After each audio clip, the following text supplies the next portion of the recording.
How to buy games on Nintendo eShop. To buy games on Nintendo eShop, first of all, you have to turn on your Nintendo Switch and ensure it is connected to a Wi-Fi network. Now you simply have to click on the Nintendo eShop icon, the orange shopping bag on the bottom navigation dock. Select the user profile you want to game or you want the game to bind to. Now you simply have to find your game and the edition itself using the search bar or heading to the charts and the great deals option.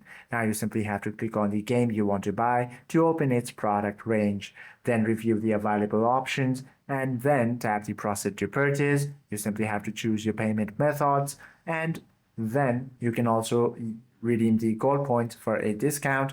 You simply have to click on the apply points option and choose how many points you want to use. You simply have to lastly click the purchase and a confirmation window will pop up saying thank you. You simply have to press the home button on your Switch controller and you can enjoy the game once it is downloaded. Hope this video helps you out a lot. If you have any questions or queries, do comment down below.